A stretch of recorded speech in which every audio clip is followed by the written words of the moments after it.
بسم اللہ الرحمن الرحیم الرحمن علم القرآن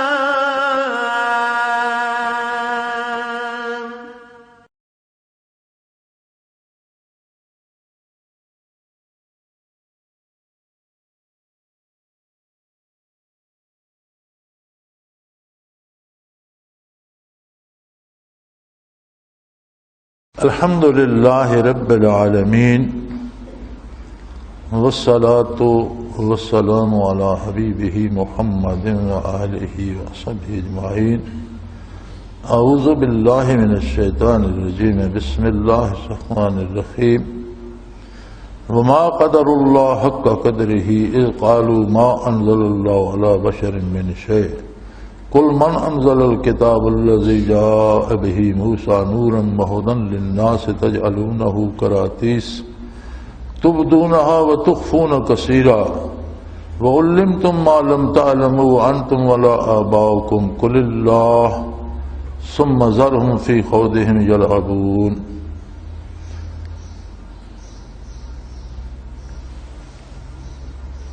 صدق اللہ العظیم. سادہ سا با محاورہ ترجمہ عرض کیے دیتا ہوں کہ جس طرح اللہ کی عظمت، شان اور اس کا اعزاز کیا جانا چاہیے، لوگوں نے اس چیز کو نہیں پہچانا اور جس عظمت کا وہ مستحق ہے اسے وہ عظمت نہیں دے رہے. ان هو الا ذکر للعالمین، یہ کتاب کیا ہے؟ سارے جہانوں کے لیے نصیحت اور رہنمائی کا سبب ہے.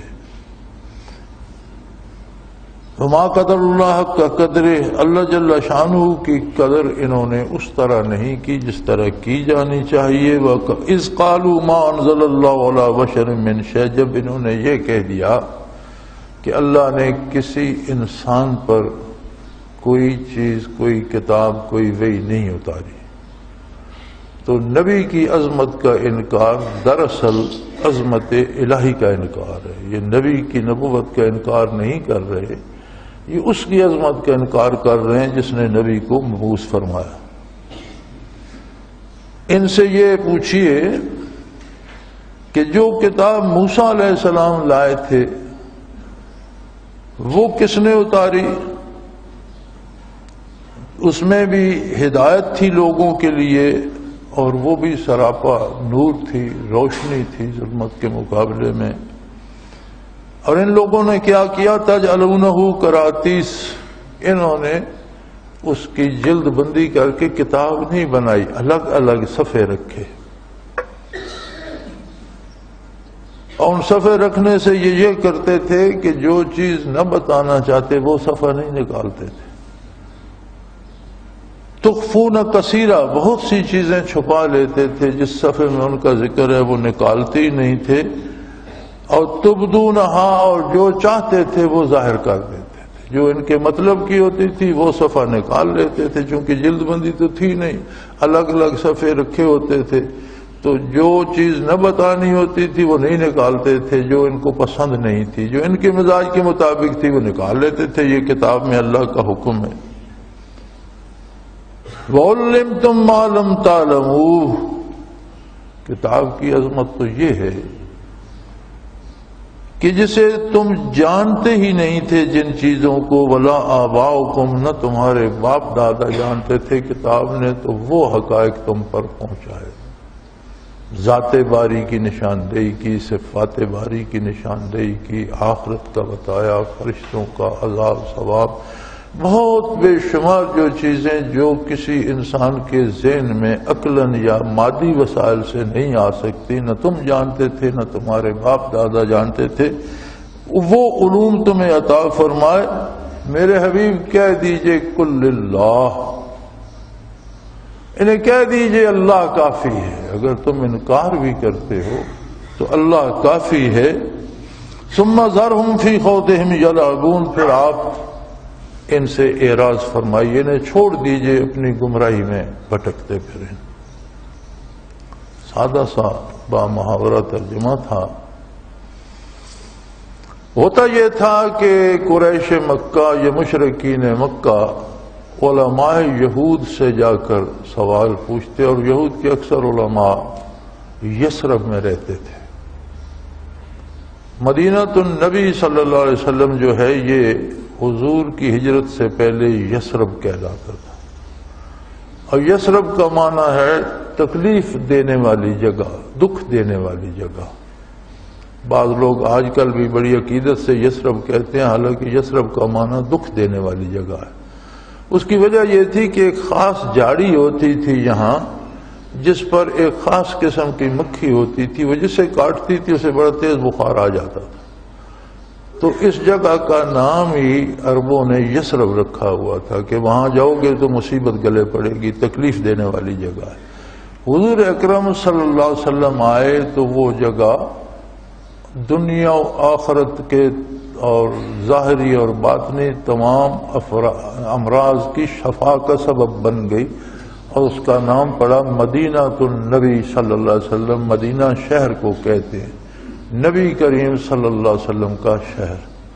تو ہمارے لوگ آج کل بھی بعض حضرات شعراء جو ہے وہ بہت استعمال کرتے ہیں یثرب کو۔ حضور کی تشریف آوری کے بعد وہ یثرب نہیں رہا، وہ مدینہ النبی ہو گیا۔ تو وہاں اکثر علماء یہود رہتے تھے، اور مشرکین مکہ سے جاتے اور ان سے اعتراضات پوچھ کر آتے اور حضور پر آ کر پیش کرتے۔ تو جو سوال وہ کرتے تھے اکثر کے جوابات قرآن کریم میں بھی آئے ہیں۔ روح کے بارے سوال تھا، اس کا جواب وحی کے ذریعے دیا گیا۔ تو اللہ کریم نے ارشاد فرمایا، پھر انہوں نے یہودیوں نے بتایا کہ یار یہ کیسے ممکن ہے کہ اللہ کی طرف سے کسی انسان پر، کسی بشر پر کوئی کتاب نازل ہوئی؟ تو ممکن ہی نہیں کبھی بشر پر اللہ کی طرف سے کتابیں ہوئی ہیں نازل۔ جب انہوں نے یہ بات آ کر مکہ مکرمہ میں کی تو اس کا جواب اللہ کریم نے دیا، فرمایا اصل بات یہ نہیں ہے، اصل بات یہ ہے کہ تم عظمت الہی سے آشنا ہی نہیں، تمہیں اللہ کی عظمت کا احساس ہی نہیں ہے، تم سمجھ ہی نہیں پا رہا ہے کہ وہ قادر مطلق جو ہے اس کی شان کیا ہے۔ اور تمہیں یہ جاننا چاہیے کہ اللہ کریم نے جب بھی خطاب فرمایا ہے تو ہر بندہ اس اہلیت کا نہیں کہ وہ خطاب الہی سن سکے۔ اس نے اپنے مخلوق میں سے بندے منتخب کیے ہیں جو ازلی طور پر اس نے پیدا ہی نبوت کے لیے کیے تھے،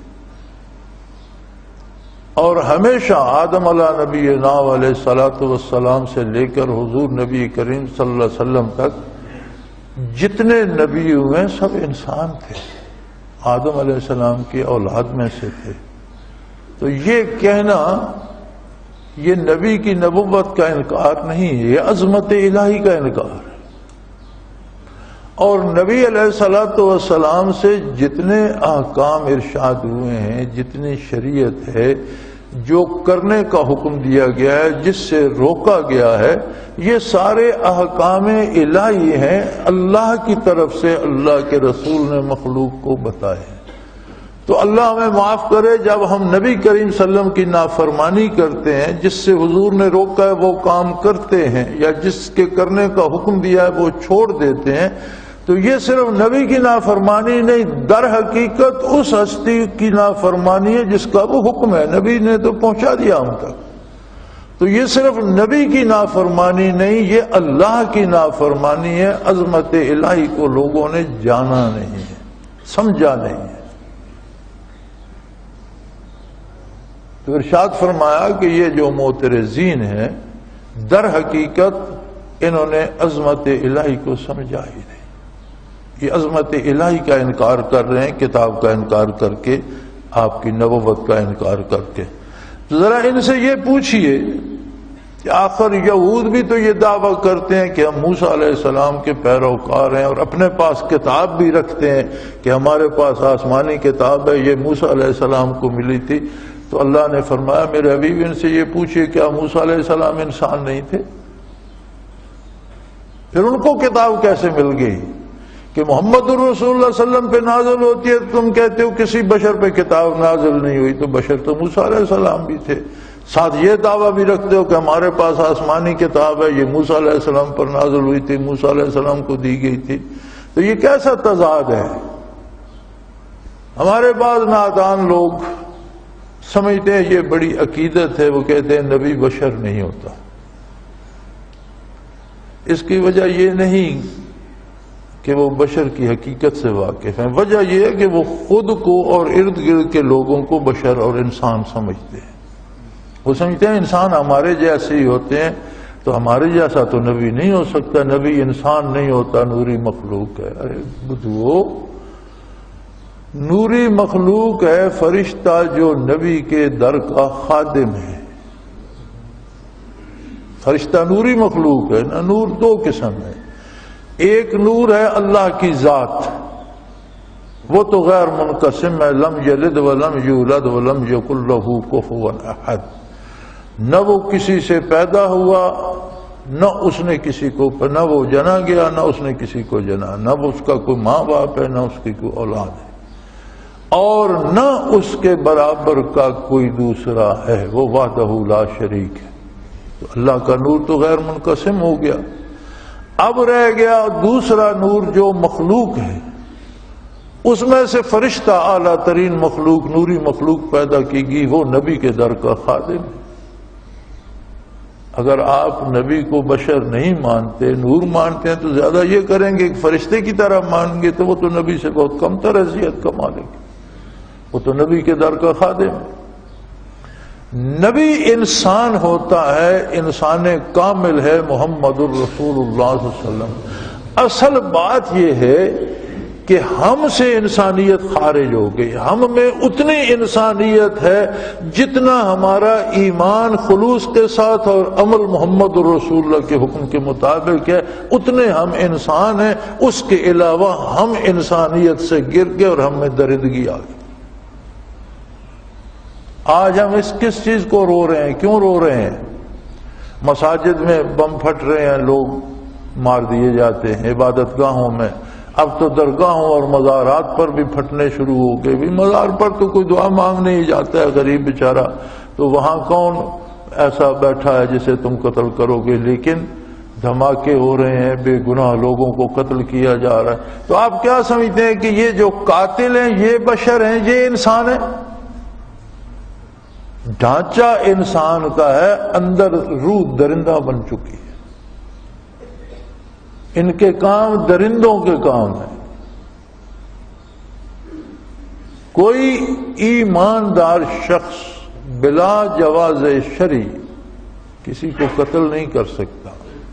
جان لینا اس کا حق ہے جس نے زندگی دی ہے، جو زندگی دے نہیں سکتا وہ لے بھی نہیں سکتا۔ دو حق ہر بندے کو اللہ کریم نے دیے ہیں، زندہ رہنے کا حق ہے، اس کو اللہ نے پیدا کیا، اللہ اس کی جان لے سکتا ہے، یا عدالت شرعی اللہ کے حکم کے مطابق کسی کی جان لے تو وہ جائز ہے، وہ اللہ کا قانون ہے، اللہ نے دیا ہے۔ ہمارے ہاں یہ جو بڑا ہو رہا ہے، عدالتیں آزاد ہیں اور انصاف کریں گی، خاک انصاف کریں گی۔ اگر مجھ سے پوچھا جائے تو میں یہ سمجھتا ہوں کہ یہ عدالتیں بھی ناجائز اور ناروا قتل کرتی ہیں، اگرچہ انہیں حکومت نہیں پوچھتی، لیکن اللہ کریم ضرور پوچھے گا، چونکہ قانون شرعی نہیں ہے، قانون انگریز کا بنایا ہوا ہے، قانون شہادت انگریز کا بنایا ہوا ہے۔ پینل کوڈ 1832 کا چل رہا ہے، جو کالونیل سسٹم کے لیے اس ملک میں انگریز نے بنایا تھا، ساری عدالتوں کی بنیاد اس پر ہے۔ تو جب انصاف فراہم کرتا ہے قانون، اور قانون کو نافذ کرتا ہے، اس کے مطابق فیصلے کرتا ہے، جج اگر وہ دیانت، امانت اور خلوص سے کرے تو پھر جسے جو موت کا مستحق بنتا ہے اسے سزائے موت دے دے، تو یہ ثواب ہے، اسے گناہ نہیں ہوگا۔ جو قید کا مستحق بنتا ہے اسے، لیکن شریعت مطہرہ اور محمد رسول اللہ کے قانون کے مطابق کرے گا تب۔ اگر قانون شرعی کو چھوڑ کر عدالتیں بھی فیصلے کرتی ہیں تو جو جسے عدالت انصاف کہتی ہے وہ انصاف نہیں، وہ ظلم ہے۔ یہ بڑی سخت بات ہے، بڑی ناپسند آئے گی حکمرانوں کو بھی، عدالتوں کو بھی، لیکن یہ حق ہے۔ الحق مر، سچائی کڑوی ہوتی ہے، تلخ ہوتی ہے۔ یہ ایک سچائی ہے کہ کافروں کے بنائے ہوئے قانون پر یہ ملک چل رہا ہے۔ ہمیں کہہ دیا جاتا ہے جشن آزادی مناؤ، کس بات کا؟ اگر یہاں 8، 10، 20 ہزار انگریز آ کر رہنا شروع کر دیں تو کیا ہمارا نظام بدل جائے گا؟ کفر چھا جائے گا؟ نہیں۔ انگریز کے رہنے یا نہ رہنے کی بات نہیں تھی، بات یہ تھی کہ جس نظام کے تحت ہم چل رہے ہیں وہ اسلامی ہے یا غیر اسلامی ہے۔ وہ نظام غیر اسلامی ہی نہیں، غلامانہ ہے۔ خود کافر ملکوں میں وہ نظام قابل قبول نہیں، وہ کہتے ہیں ہم آزاد لوگ ہیں، آزاد۔ اس ملک میں برے صغیر میں اگر کسی انگریز سے کوئی غلطی ہوتی قانونی تو اس کے خلاف مقدمہ برطانیہ میں چلایا جاتا تھا، برے صغیر میں اس کے خلاف مقدمہ نہیں چلتا تھا کہ یہ قانون غلاموں کے لیے ہے، یہ آزاد قوم کا فرد ہے، وہاں آزاد عدالتیں، آزاد قانون ہے، وہاں مقدمہ چلے گا۔ تو انصاف کو انصاف ہونے کے لیے اتباع رسالت اور قانون قدرت کے تابع ہونا ضروری ہے۔ اللہ کے بنائے ہوئے قانون کے خلاف جو قانون ہوگا اسے انصاف کہنا ظلم ہے، وہ ظلم ہے، ظلم کو انصاف نہیں کہا جا سکتا۔ تو جو انبیاء کی بشریت کا انکار کرتے ہیں دراصل وہ خود کو بشر سمجھ رہے ہوتے ہیں، حالانکہ ہم میں بشریت کم، حیوانیت اور درندگی زیادہ ہے۔ اور حضور صلی اللہ علیہ وسلم کی بعثت سے لے کر قیامت تک کہ جس بندے میں ایمان اور عمل حضور کے مطابق ہوگا، جتنا ہوگا اتنا وہ انسان ہے، اور جتنا چھوڑ دے گا اتنی اس میں درندگی آ جائے گی۔ یہ ہماری آج کی تباہی اس درندگی کا ثمر ہے۔ ہم نے اتباع رسالت و نبوت کو چھوڑ دیا، ہم اپنی مرضی سے جیتے ہیں۔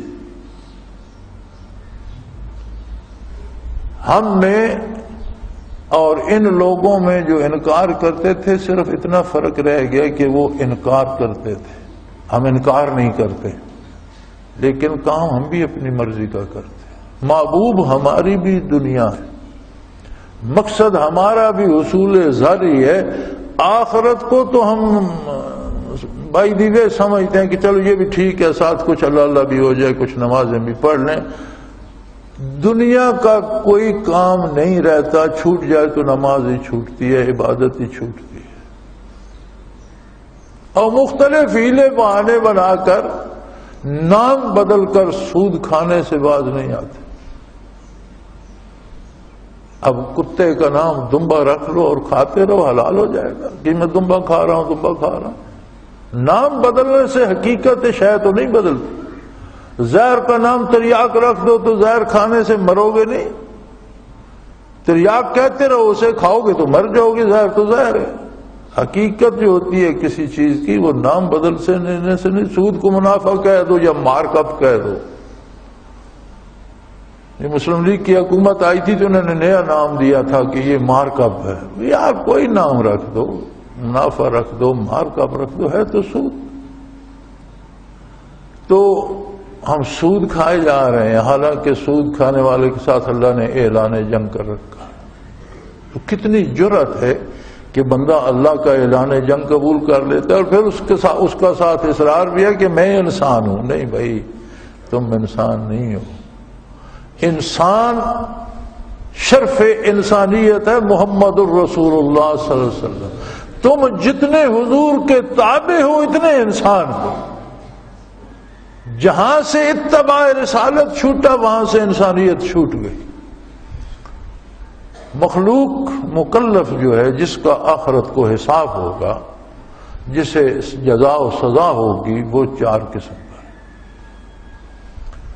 فرشتوں کا بھی حساب ہوگا، ان کی بھی جواب دہی ہوگی، تمہارے ذمہ کیا کام لگایا تھا، تم نے کیا کیا۔ اگرچہ وہ ہمیشہ اطاعت کرتے ہیں، نافرمانی نہیں کرتے، لیکن پھر بھی پوچھا جائے گا، مکلف مخلوق۔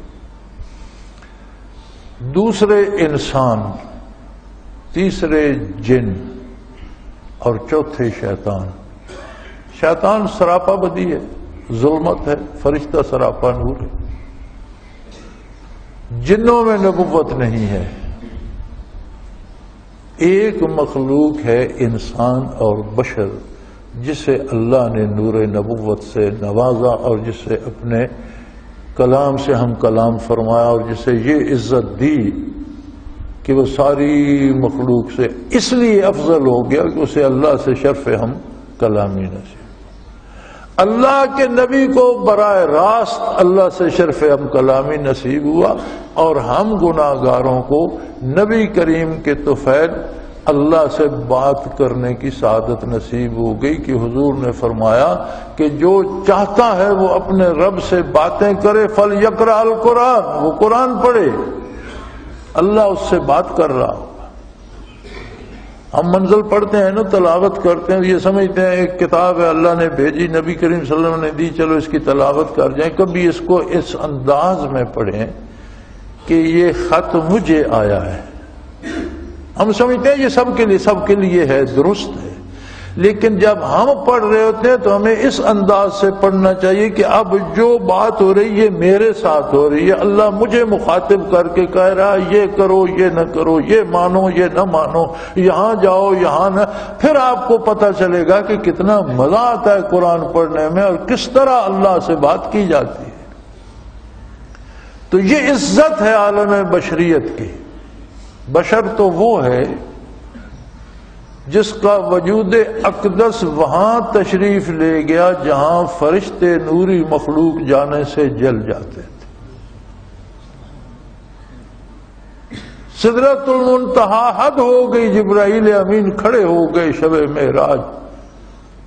اگر یکسر منہ برتر پرم، مولوی رومی فرماتے ہیں شعر میں کہ جبرائیل امین نے عرض کیا اگر یکسر منہ برتر پرم، فروغ تجلی بسوزت پر، میں اس سے بال برابر بھی آگے قدم رکھوں تو تجلیات باری میں جل کر تباہ ہو جاؤں گا، میں آگے نہیں جھانک تک نہیں سکتا، میری انتہا۔ نبی کریم صلی اللہ علیہ وسلم تو اسے وجود باجود سے تشریف لے گئے آگے، جہاں تک رب نے چاہا۔ کون جانتا ہے کہاں گئے، کون حد مقرر کر سکتا ہے؟ کوئی ہے وہاں؟ کسی نے دیکھا ہے؟ ارے ہمارا تو اللہ کا شکر ہے کہ زمین نے بوجھ برداشت کر رکھا ہے، ہمارے گناہ تو اتنے ہیں کہ زمین ہمارا بوجھ برداشت نہ کرے اور ہمیں غرق کر دے۔ کہاں کی باتیں ہم کریں کہ کہاں گئے، یہ ہمارے بس کی بات نہیں ہے۔ لیکن یہ بشر کا اعزاز ہے، انسان کا اعزاز ہے، اور خیر البشر اور حقیقی انسان ہے محمد الرسول اللہ صلی اللہ علیہ وسلم۔ اور ہر نبی جس پر کتاب نازل ہوئی وہ انسانیت کا فخر تھا، کمال انسانیت تھا۔ ہم اس لیے بشریت انبیاء کا انکار کرتے ہیں کہ ہم خود کو انسان سمجھتے ہیں۔ یہ اللہ ہی جانے ہم کیا ہیں، چونکہ ہمارا ایمان، اخلاص اور کردار یہ ہمیں انسان میں کوئی جتنا تابع ہے محمد رسول اللہ کے اتنا انسان ہے، جہاں سے اطاعت چھوڑ دیتا ہے وہاں سے انسانیت سے معروم ہو جاتا۔ سو فرمایا انہوں نے اللہ کی عظمت کو نہیں پہچانا، اور یہ کہتے ہیں کسی انسان پر تو کچھ نازل ہی نہیں۔ ذرا ان سے، یہودیوں سے ہی پوچھ لیجئے جو آپ پر اعتراض کر رہے ہیں کہ موسیٰ علیہ السلام انسان ہی نہیں تھے، ان کی والدہ ماجدہ نہیں تھیں، ان کے والد گرامی نہیں تھے، وہ بنی اسرائیل میں پیدا نہیں ہوئے تھے، وہ انہوں نے فرعون کے محل میں پرورش نہیں پائی، تو وہ کتاب تو تم لیے پھرتے ہو کہ اللہ کی کتاب ہے ہمارے پاس۔ فرمایا پھر یہ ایسے بدماش ہیں کہ کتاب کی جلد بندی نہیں کرتے۔ آج بھی اکثر مذاہب باطلہ کی کتابیں آگ دیکھیں نا تو وہ جلد بندی نہیں کرتے، ورقہ ورقہ رکھتے ہیں۔ کوئی پوچھنے آیا تو اپنی پسند کی بات اٹھا کر ایک ورق کھینچا اور بتا دیا اس پہ یہ ہے. اب کتاب تو کھولیں تو آگے پیچھے دیکھنا پڑتا ہے. اور جو نہ بتانی چاہیے، جو خود کو پسند نہ آئی، وہ ورق نیچے رہنے دیا. فرمایا یہ اس لیے کرتے ہیں کہ موسیٰ علیہ السلام پر جو کتاب نازل ہوئی تھی وہ کتاب بھی نور بھی تھی اور ہدایت بھی تھی. یعنی تمام آسمانی کتابوں کا کمال یہ ہے کہ جو ظلمت اور تاریکی چھا جاتی ہے انسانی کردار کی، ان میں تجلیات باری ہوتی ہیں، وہ نور ہوتی ہیں. ان کو مانا جائے، ان پر عمل کیا جائے تو یہ ظلمت چھٹ جاتی ہے اور اس میں ہر طرف نور آ جاتا ہے، ظلم چلا جاتا ہے، انصاف آ جاتا ہے، بدعملی چلی جاتی ہے اور نیکوکاری آ جاتی ہے. یہ نور ہوتی ہیں. وہدن، ہدا کا مطلب عربی لغت میں ہے کسی کام کو کرنے کا صحیح طریقہ. خدا کا مطلب ہے کسی بھی کام کو کرنے کا صحیح طریقہ. اور یہ آسمانی کتابیں اور یہ قرآن کریم اور اللہ کا رسول پوری زندگی کو کرنے کا صحیح طریقہ بتاتے ہیں. کوئی بڑا دانشور ہو، کوئی بڑا پڑھا لکھا ہو، جہاں سے اس نے نبی کا اتباع یا کتاب کی اطاعت چھوڑی، وہاں سے اس نے صحیح راستہ چھوڑ دیا، کام کرنے کا صحیح طریقہ چھوڑ دیا. اور یاد رکھیں، ہمیشہ آسان طریقہ وہ ہوتا ہے جو کسی کام کے کرنے کا صحیح طریقہ وہ آسان ترین ہوتا ہے. غلط طریقے سے کیا جائے تو مشکل ہوتا ہے. وہ کسی شاعر نے کہا تھا، ہرچ دانا کند کند ناداں، ہرچ دانا کند ناداں، لیک بعد از خرابی بسیار. کہ عقل مند جو کچھ کرتا بیوقوف بھی وہی ہے. اگر عقل مند کو پیاس لگے، اس نے پانی پینا ہے تو وہ سیدھا پانی کے پاس جائے گا، لے گا، پی لے گا. بے وقوف کو پیاس لگے تو پہلے ادھر ادھر دیکھے گا، کوئی دیکھ تو نہیں رہا، بھی تجھے پیاس لگی ہے، پانی موجود ہے، پی لے. پھر اسے کوئی برتن کیسا ہے، کس طرح کا ہے، میری عزت میں فرق تو نہیں، وہ کتنے جھمیلوں میں پڑ کے چند گھونٹ پانی پیے گا. یعنی جو دانا کرتا بے وقوف بھی جو کرنا تو وہی ہے، لیکن وہ اس تک پہنچنے تک اپنے لیے کئی مصیبتیں کھڑی کر لیتا ہے اور عقل مند نہیں کھڑی کرتا. تو جو لوگ غلط کرتے ہیں، غیر شرعی طریقوں سے روزی کماتے ہیں، تو وہ بھی آخر اپنا لباس، اپنا پیٹ ہی بھرتے ہیں. لیکن جو شرعی طریقے سے کماتے ہیں انہیں نور ایمان بھی نصیب ہوتا ہے، توفیق عمل بھی نصیب ہوتی ہے اور سکون بھی نصیب ہوتا ہے. جو غیر شرعی طریقے سے کماتے ہیں وہ دنیا کے بھی چور، لوگوں سے بھی ڈرتے رہتے ہیں، چھپ چھپ کے لوٹ کے لے آتے ہیں، آرام سے کھا بھی نہیں سکتے اور پھر اس سے سکون نہیں ہوتا، پھر پریشانی ہو جاتی ہے، میں نے لے تو لیے اب پتہ نہیں کیا ہوگا. سو ہر غلط کام مشکل ہوتا ہے، ہر صحیح طریقہ آسان ہوتا ہے. تو اللہ کی کتاب ہدا ہے. موسیٰ علیہ السلام پر جو کتاب نازل ہوئی وہ بھی کتاب ہدا تھی کہ زندگی کے ہر کام کو کرنے کا صحیح طریقہ بتاتی تھی. اور قرآن کریم بھی ہدی للناس ہے، اولاد آدم کے لیے، تمام انسانیت کے لیے کام کو کرنے کا صحیح طریقہ ہے. یہاں ایک بڑا دلچسپ سا سوال پیدا ہوتا ہے. ہمارا سو کال پڑھا لکھا طبقہ جو ہے، ہمارے ہاں ایک مصیبت اور بھی ہے. علم کی جو تعریف نبی علیہ الصلوۃ والسلام نے فرمائی وہ کچھ اس طرح سے ہے. حضور نے فرمایا العلم علمان. العلم یعنی حقیقی علم جو ہے، دا نالج جسے کہا جاتا ہے، اس کے دو حصے ہیں. العلم علمان، علم کے دو حصے ہیں، علم الادیان و علم الابدان. علم عقائد، اخلاقیات، ایمانیات، کردار کے بارے، علم الادیان، دینوں کا علم، یہ پہلا حصہ ہے. اور دوسرا حصہ ہے علم الابدان، وجود کے بارے علم، میڈیکل سائنس، دوسری سائنس، انسانی ضروریات پوری کرنے کے علم، روزی کمانے کا علم، کھانے کے سلیقے، کھانا بنانے کے، جتنا بھی بدن کی ضروریات کے بارے، اس کا مطلب ہے پورا علم اس کے پاس ہوگا جو دین کو بھی جانتا ہو اور دنیاوی علم حاصل کرے۔ اور ہمارے علماء سارے اسی طرح کے ہوتے تھے کہ وہ جرنیل بھی ہوتے تھے، عالم بھی ہوتے تھے، وہ انجینئر بھی ہوتے تھے، عالم بھی ہوتے تھے، ڈاکٹر بھی ہوتے تھے، عالم بھی ہوتے تھے، سپاہی بھی ہوتے تھے، عالم بھی ہوتے تھے، کاشتکار بھی ہوتے تھے، عالم بھی۔ ہماری تو تباہی پھر گئی جب یہ انگریز نے ملک پر قبضہ کیا، اور اس نے پہلا انگریز برے صغیر پر قبضہ ہونے کے بعد جس نے برے صغیر کا دورہ کر کے برطانوی پارلیمنٹ کو رپورٹ دی تھی، اس کی تقریر کے اس حصے کی نقل میرے پاس دفتر میں موجود ہے۔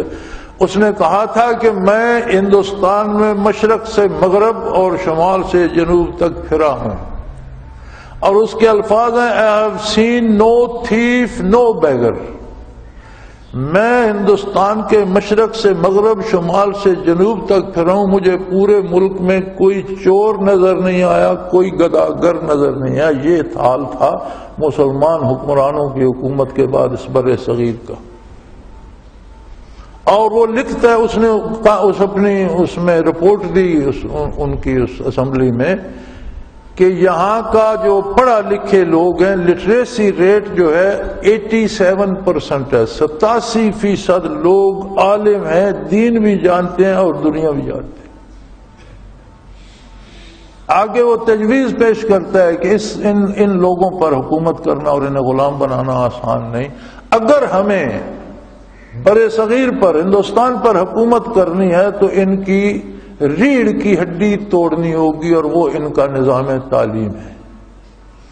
ہمیں ایسا نظام تعلیم دینا ہوگا جو ان کے اپنے اسلاف کو اور ان کی اپنی روایات کو کمتر ثابت کرے، اور ہمارے طریقوں اور ہماری تہذیب کو برتر ثابت کرے کہ یہ رہیں تو مسلمان لیکن ان کے اندر اسلام نہ رہے، نام کے مسلمان رہ جائیں۔ یہ ساری اس کی لکھی ہوئی تقریر، اس کی نقل میرے پاس موجود ہے۔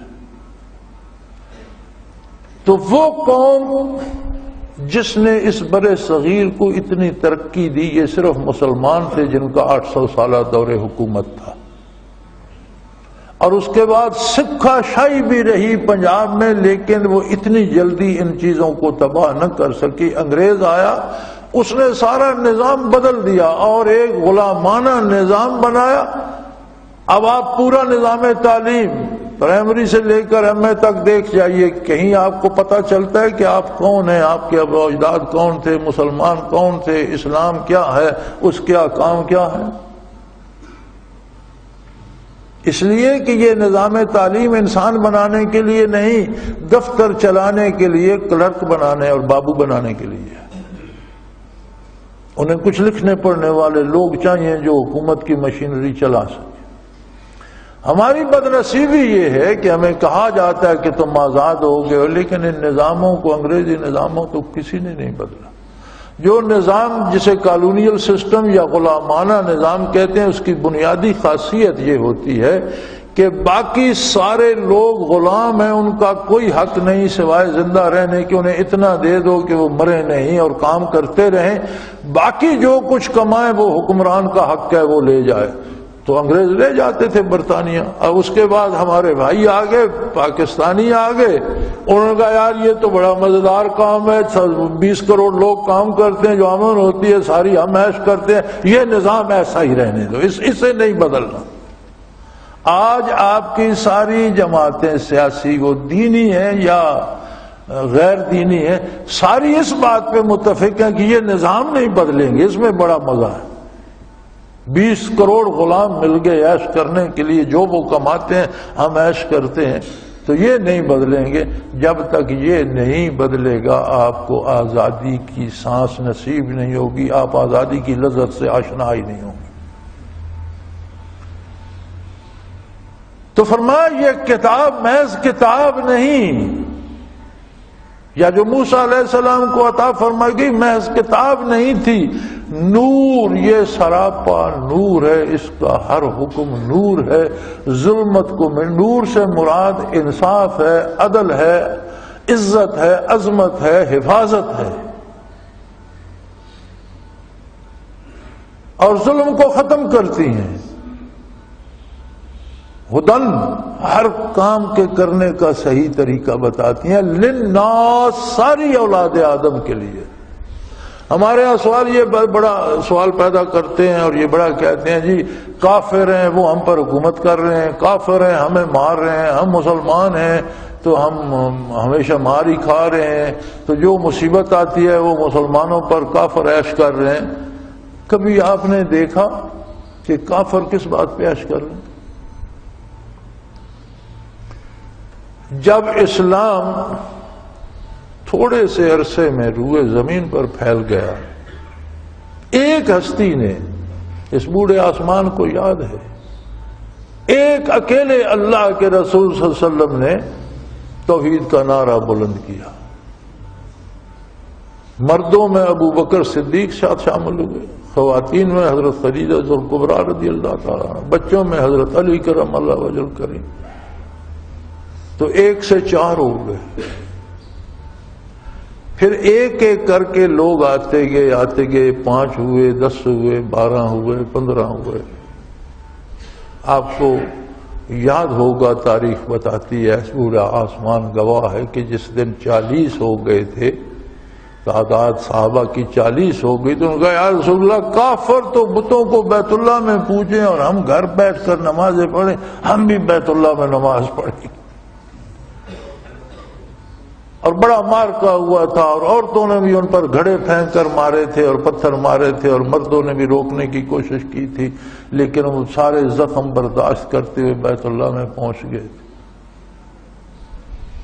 ابو جہل نے دستے بھیج دیے تھے مسلح کے، سب کو قتل کر دو۔ پھر قریش نے کہا کہ مختلف خاندانوں کے لوگ ہیں، قتل کر دو گے تو کس کس سے مقابلہ کرو گے، قتل کرنا مشکل ہے، انہیں جانے دو۔ یہ نظام جو چند لوگوں پہ تھا، 13 برس مکہ کے بعد حضور نے ہجرت فرمائی، 10 برس مدینہ منورہ میں، 23 برس میں جزیرہ نمائے عرب پر اسلامی حکومت قائم ہوگی اور دین مکمل ہوگا اور حضور دنیا سے پردہ فرمائے۔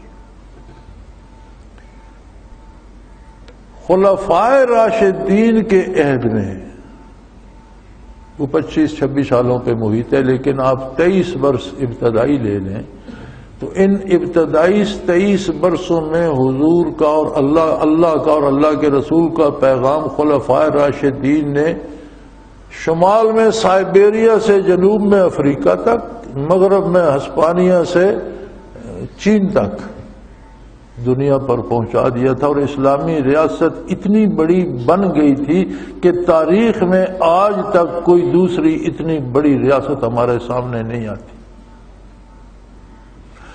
اور پھر یہ نہیں کہ مسلمانوں نے قبضے، لوگ مسلمان ہوتے چلے گئے تھے، تو مغربی مفکرین نے یہ سوچا کہ یہ کیا فلسفی ہے، یہ لگتا ہے انسانی مزاج کے مطابق ہے، آسمانی مذہب تو وہ نہیں مانتے تھے، وہ کہنے لگے یار لوگوں کو اس میں کوئی ملتا ہے، سارے لوگ ان کے ساتھ شامل ہوتے جاتے ہیں، وجہ کیا ہے؟ انہوں نے مطالعہ کیا اور وہ بنیادی قوانین اپنانے کی کوشش کی جو اسلام نے دیے تھے۔ آج ان کی تجارت میں آپ کو اسلامی قوانین ملتے ہیں، اس لیے وہ پیسہ زیادہ کماتے ہیں۔ ان کے فوجی ڈسپلن میں آج آپ کو وہ چیزیں ملتی ہیں جو فاروق اعظم نے بتائی تھی، اس لیے وہ طاقتور ہیں۔ ان کے شہری نظام میں آپ کو وہ نظام ملتا ہے جو فاروق اعظم نے نافذ کیا تھا۔ میرا ایک عزیز 17 برس رہا ہے اکاؤنٹ آفیسر، یہ جو اکاؤنٹنٹ ہوتے ہیں برطانیہ میں، وہ کہا کرتا تھا کہ یہ جو لوکل گورنمنٹ کا سسٹم بنا ہوا ہے جس میں بے روزگاروں کو الاؤنس اور بیوگان کو الاؤنس اور بیماروں کا علاج اور بے گھر کو گھر دیے جاتے ہیں، تو کہتا تھا ہم دفتری زبان میں سے عمرز لا کہا کرتے تھے کہ یہ سارا وہ نظام ہے جو فاروق اعظم نے دیا تھا۔ جہاں جہاں مغرب نے اسلامی اصول اپنائے وہاں وہ دنیا میں کامیاب رہے گا۔ اس لیے کہ آپ ایمان نہیں ہے تو ان اصولوں کا فائدہ اسے آخرت میں نہیں ہوگا. آپ کسی کافر کو بھی اچھی دوا دیں، اس کی دنیاوی صحت ٹھیک ہوگی، عقیدہ ٹھیک ہو یا نہ ہو. کافر کو بھی اچھی غذا دیں، اس کی صحت ٹھیک ہو جائے گی. اس کا اثر ٹھنڈا پانی دے، اس کی پیاس بھی بجھ جائے گی. اس اثر میں مومن و کافر دنیاوی اثر میں برابر ہیں. ہاں، مومن ٹھنڈا پانی پی کر الحمدللہ کہے گا تو اس کی پیاس بھی بجھے گی، آخرت میں بھی اجر ملے گا. تو دنیاوی اثر جو ہے وہ کافر کو بھی ملتا ہے. لہذا آپ آج مطالعہ کر لیں. برطانیہ سے آپ نے ایک کوٹ خریدا، قمیض خریدی، جوتا خریدا، انہوں نے لگائے ہوتے ہیں نمائش پر دیکھنے کے لیے. آپ کہہ دیں مجھے یہ جوتا چاہیے، اندر سے پیک نکال دیتے ہیں، یہ لے جاؤ. آپ نے پیکٹ جا کے گھر کھولا تو اس میں تو کوئی نقص ہے، کہیں کٹ لگا ہوا ہے یا کوئی سلائی ٹھیک نہیں ہے. تو آپ فون کریں گے بھئی میں نے آپ سے جوتا خریدا، یہ میری رسید کا نمبر ہے، تو وہ تو خراب ہے. اب یہ ان کی ذمہ داری ہے، اپنی گاڑی بھیجیں گے، اپنا بندہ بھیجیں گے، دوسرا جوتا بھیجیں گے، وہ آپ کو صحیح جوتا دے جائے گا، وہ خراب والا واپس لے جائے گا. ہمارا اصول کیا ہے؟ دکان سے چیز خریدو، وہ رسید کاٹ کے دیتے ہیں، پیچھے لکھا ہوتا ہے خریدی ہوئی چیز واپس نہیں ہوگی. تو پھر کون تکڑا ہوگا؟ اچھا، کہیں کہیں انہوں نے اسلام کا اصول نہیں اپنایا. مثلا انہوں نے معیشت میں نہیں اپنایا. ان کی معیشت سودی ہے، اسلام سود سے منع کرتا ہے. آج سارا مغرب سر جوڑ کے بیٹھا ہے کہ ہم اس سود کو بند کر کے زکوٰۃ کے نظام کی طرز پر کوئی نظام رائج کریں. اس لیے کہ اس سود میں امیر امیر تری ہو گیا اور غریب غریب تری ہو گیا. آج میں نے اپنی آنکھوں سے برطانیہ کی سڑکوں پر اور برطانیہ کے پلوں کے نیچے غریبوں کو سردیاں بسر کرتے دیکھا ہے. میں نے نیو یارک کی آدھی آبادی کو، بلکہ 62% آبادی ان کے اعداد کے مطابق وہ تھی جو فٹ پاتھوں پہ رات گزارتی ہے. امیر امیر تر ہو گیا، غریب غریب تر ہو گیا. مرد عورت کے تعلقات میں انہوں نے اسلامی قانون کو نہیں اپنایا. آج ان کی نہ کوئی ماں ہے، نہ بہن ہے، نہ بیٹی ہے، نہ بیوی ہے، نہ کسی کی عزت ہے، نہ آبرو ہے. ان کا خاندانی نظام تباہ ہو گیا. شراب کے معاملے میں حرمت شراب کے قائل وہ نہیں ہوئے. اسلام کے مطابق شراب اور عورت نے آج ان کو تباہ کر دیا ہے. وہ خود رو رہے ہیں کہ ہم اب اس کی اصلاح بھی نہیں کر سکتے. اور یہاں یہ عالم ہے کہ افغانستان میں طالبان چند سال اقتدار میں آ گئے. جتنا ان سے ہو سکا، پہلی دفعہ پورے افغانستان کو غیر مسلح کر دیا. انہوں نے کسی کے پاس کوئی اسلحہ نہیں تھا. پہلی دفعہ کوئی بچہ، کوئی خاتون نہیں ڈرتی تھی کہیں جانے سے، رات ہو دن ہو، اسے کوئی نہیں چھیڑتا. پہلی دفعہ حکمران بھی عوام کی سطح پر رہتے تھے. وہی دال روٹی کھاتے تھے جو غریب کھاتے ہیں، وہی کپڑا پہنتے تھے اور انصاف کرتے. تو امریکہ کو اس سے کیا تکلیف تھی کہ وہ چڑھ دوڑا، اور القاعدہ نے کال لی اور پتہ نہیں اسامہ بن لادن نے کال لیا اور کیا کیا. یہ حقیقت امریکہ کے سابق صدر بش کی ایک تقریر میں، اس کے ایک جملے میں موجود ہے. میں خود سن رہا تھا ٹیلی ویژن پر وہ تقریر. بش نے کہا تھا they were going to destroy our culture around the globe. کہ یہ محض طالبان کی حکومت نہیں تھی، یہ تو ہماری تہذیب کا بیڑا غرق کرنے جا رہے تھے. اگر اس طرح کا انصاف، یہ عدل، یہ نظام لوگ دیکھیں گے، دیکھتے دیکھتے لوگ مسلمان ہو جائیں گے. حد یہ ہوگی کہ امریکہ میں بھی مسلمان کثرت میں آ جائیں گے اور ہماری تہذیب دم توڑ جائے گی.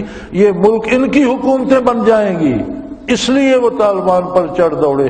یہ تو ممکن نہیں ہے کہ طالبان نے کابل سے اٹھ کر ٹوئن ٹاور تباہ کر دیے. وہ تو خود ان کی اپنی کارکردگی تھی. ان کے پاس تو یہ ٹیکنالوجی نہیں تھی کہ یہ جا کر وہاں ٹوئن ٹاور تباہ کر رہے تھے. جہاز امریکہ کے، بندے امریکہ کے شہری ٹکرائے امریکہ میں اور تفتیش ایشیا میں ہو رہی ہے. امریکہ میں کسی نے کوئی تفتیش نہیں کی. اور اندھا بندہ بھی آج بھی ان کی تصویریں دیکھ لے، جس طرح وہ گرے. 80 منزلہ عمارتیں تھیں، ان میں کتنی کنکریٹ، کتنا موٹا سریا بنیاد سے لے کر اوپر تک گیا ہوگا. جہاز ٹکرایا اس میں 10,000 گیلن پٹرول تھا، 8,000 گیلن پٹرول تھا، 20,000 گیلن پٹرول تھا. وہ جلتا رہتا، نیچے تک گرتا رہتا، آگ لگ جاتی. وہ سریا وہ سارا سیمنٹ کنکریٹ ایک دم کیسے بیٹھ گیا؟ وہ تو اس طرح گرے جس طرح شہروں میں بارود لگا کر عمارتیں گرائی جاتی ہیں. اس کا مطلب یہ ہے کہ ان میں بارود پہلے لگا ہوا تھا، جہاز لگے، آگ لگی، بارود نے آگ پکڑی اور وہ چند سیکنڈ میں بیٹھ گئی. تو یہ کیا سارا بارود طالبان جا کر لگائے تھے؟ اصل مقابلہ یہ تھا کہ کہیں یہ عدل اسلامی جو اس کونے میں شروع ہوگا، اور مسلمان کہنے کو تو دنیا میں 2 ارب کے لگ بھگ ہے، 56 حکومتیں ہیں، 56 حکومتیں ہیں مسلمانوں کی، لیکن کسی نے اف تک نہیں کی. پتہ نہیں کس قسم کے مسلمان ہیں. یہ کہتے ہیں سنی ہے، میں سمجھتا ہوں یہ سن ہو گئے ہیں اس لیے انہیں سنی کہتے ہیں. ان میں احساس نہیں رہا، یہ سن ہو گئے تو لوگ کہتے ہیں سنی ہے. پہلے جو سنی ہوتے تھے وہ اہل سنت ہوتے تھے، نبی کریم کی سنت پر عمل کرنے والے کو سنی کہتے تھے. اب میرا خیال ہے جو سن ہو جائے وہ سنی ہو جاتا ہے، اس کا کردار کوئی نہیں، اس کا عقیدہ کوئی نہیں، اس کا عمل کوئی نہیں. اگر 56 اسلامی ریاستیں مقابلے میں کھڑی ہو جاتی، لیکن کیسے کھڑی ہو جاتی ہیں؟ یہ تو خود حکمران عیش کر رہے ہیں، لوگوں کو غلام بنایا ہوا ہے. یہ تو خود طالبان سے تنگ تھے کہ اگر ہمیں بھی لوگوں کے ساتھ دال روٹی کھانا پڑی اور زمین پہ سونا پڑا تو مارے جائیں گے. یار یہ ان کو مرنے دو، یہ ہمارا نظام باقی رہنا چاہیے. تو فرمایا یہ ایسے لوگ ہیں تجعلونہ قراطیس، کتاب کے الگ الگ ورقے رکھتے ہیں، تبدونہا جو چاہتے ہیں وہ نکال لیتے ہیں کہ دیکھو یہ کتاب میں لکھا ہوا ہے، وتخفون کثیرا اور اکثر باتیں بتاتے ہی نہیں، جو ان کو پسند نہیں ہے وہ ورقہ نہیں نکالتے. حالانکہ اللہ کا یہ احسان ہے، علمتم ما لم تعلموا انتم ولا آباؤکم، اس نے تمہیں وہ حقیقتیں بتائیں جو پشتوں سے تمہارے آباء و اجداد بھی بھول چکے تھے. 500 سالہ عہد فطرت تھا عیسیٰ علیہ السلام اور حضور نبی کریم کے درمیان، تو ان حقائق سے لوگ آشنا ہو چکے تھے. کون ہے اللہ، کیسا ہے اللہ، اس کی ذات کیسی ہے، اس کی صفات کیا ہے، آخرت کیا ہے، ابدی زندگی کیا ہے، اس میں راحت کیسے آئے گی، تکلیف کیسے ہوگی، فرشتے کہاں ہیں، کون ہیں، کیا کرتے ہیں، جنت و دوزخ کیا ہے. یہ وہ حقیقتیں ہیں جو بغیر نبی اور کتاب کے بتانے کے تم نہیں جان سکتے. تو اللہ نے تم پر کتنا بڑا احسان کیا. پھر اگر نہیں مانتے تو بڑی سخت سزا دی اللہ نے. میرے حبیب جو نہیں مانتے فضا رہو، انہیں قل اللہ، ان کو کہہ دو مجھے اللہ کافی ہے، تم نہیں مانتے نہ مان. اور یہ بہت بڑی سزا ہے کہ اللہ کے نبی نے جس سے رخ انور پھیر لیا اس کے پاس 2 عالم میں کوئی جائے پناہ نہیں. ہمیں سوچتے وقت، کام کرتے وقت یہ دیکھنا چاہیے جو میں کر رہا ہوں کہیں اس سے آقا خفا تو نہیں ہو جائیں گے، رخ انور پھیر تو نہیں لیں گے. آج اگر ہم بحثیت مسلمان صرف یہ فکر کر لیں تو انقلاب آنے میں کوئی دیر نہیں، ہر بندہ خود بخود بدل جائے. انقلاب قتل و غارت گری یا تباہی کا نام نہیں، انقلاب مثبت تبدیلی کو کہتے ہیں. اچھی تبدیلی کا نام ہے انقلاب. تباہی کا نام انقلاب نہیں ہوتا، وہ فساد ہوتا ہے. اور یہ انقلاب اسی تبدیلی سے آ سکتا ہے کہ ہم اللہ کی عظمت کو پہچانیں، اس کا احسان مانیں، اور اپنے کردار میں، افکار میں یہ دیکھیں کہ یار یہ جو میں کرنے چلا ہوں اس سے حضور خفا تو نہیں ہو جائیں. میرے حبیب کہہ دے قل اللہ، اللہ کافی ہے میرے لیے. جو میرا اتباع نہیں کرنا چاہتا میں اس کا محتاج نہیں ہوں. ذرہم فی خوضہم یلعبون، چھوڑ دے انہیں، جس گمراہی میں بھٹکتے پھرتے ہیں ان کو بھٹکنے دے. بیٹھنے کون دے ہے پھر اس کو، بیٹھنے کون دے ہے پھر اس کو جو تیرے آستان سے اٹھتا، جس سے اللہ کے رسول نے رخ انور پھیر لیا. اس سے بڑی سزا کا تصور دنیا میں نہیں ہے. اس کی دنیا بھی گئی, اس کی آخرت بھی. سو میرے بھائی, یہاں ہمارا ایک عجیب طریقہ ہے. ہم کہتے ہیں یار سارے ایسا کر رہے ہیں.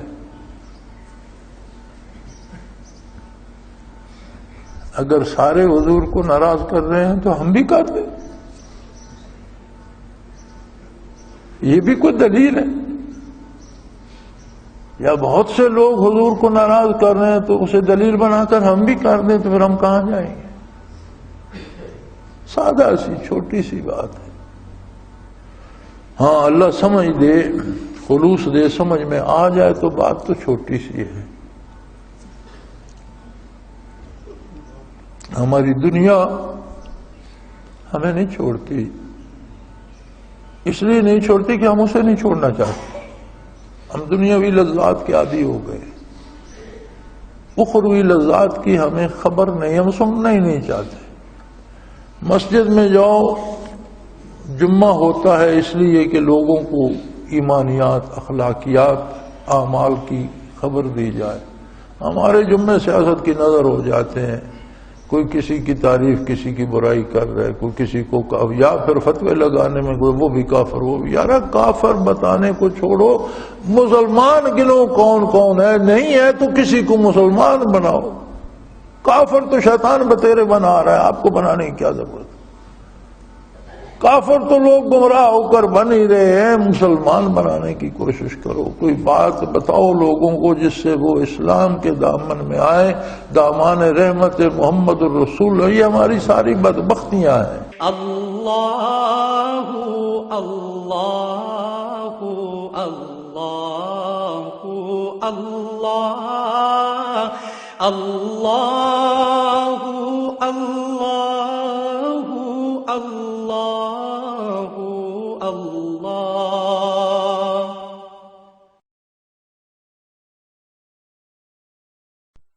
حضرت امیر محمد اکرم آوان مد ذلہ العالی دارالعرفان منارہ ضلع چکوال میں سالہ سال سے قرآن و حدیث کے اوپر خطابات کر رہے ہیں اور سلسلہ نقشبندیہ اویسیہ کے مطابق لوگوں کو ذکر الہی کی تربیت دے رہے ہیں. وہ قرآن پاک کی تفسیر ترتیب وار بیان کر رہے ہیں. تفسیر قرآن کو وہ موجودہ ملکی اور بین الاقوامی حالات کے مطابق بیان کرتے ہیں. موٹر وے سے کلر کہار کے انٹرچینج سے نکلتے ہوئے کلر کہار کی جھیل سے ہوتے ہوئے میانی, بوچھال اور نور پور سے گزرتے ہوئے دارالعرفان منارہ پہنچ سکتے ہیں. حضرت امیر محمد اکرم آوان نے بچیوں اور بچوں کی دینی اور دنیاوی تعلیم کے لیے سقارہ اکیڈمی کے نام سے ایک درسگاہ بھی قائم کی ہے, جس کا افتتاح ملک پاکستان کے صدر جنرل محمد ضیاء الحق نے اپنے دست مبارک سے کیا تھا. وہ تمام احباب جو اسلام کی طلب رکھتے ہیں ان سے گزارش ہے کہ دارالعرفان منارہ ضلع چکوال میں امیر محمد اکرم آوان صاحب کے خطابات سے مستفید ہوں. وہ ہر جمعے کو نماز سے پہلے بیان فرماتے ہیں. ہر ماہ کی پہلی اتوار کو ماہانہ اجتماع ہوتا ہے جس میں آپ خصوصی خطاب فرماتے ہیں اور پاکستان کے چاروں صوبوں سے احباب اس اجتماع میں شرکت کرتے ہیں. اس کے علاوہ یہاں سال میں 2 مرکزی اجتماعات بھی ہوتے ہیں. ایک رمضان المبارک میں اعتکاف کا اجتماع اور دوسرا جولائی اور اگست میں 40 دن کا اجتماع ہوتا ہے جس میں روحانی تربیت کی جاتی ہے. اپنا خون سیماب دے کر اتنا ہم کر جائیں گے, نام آقا کا چمن میں پھر رقم کر جائیں گے.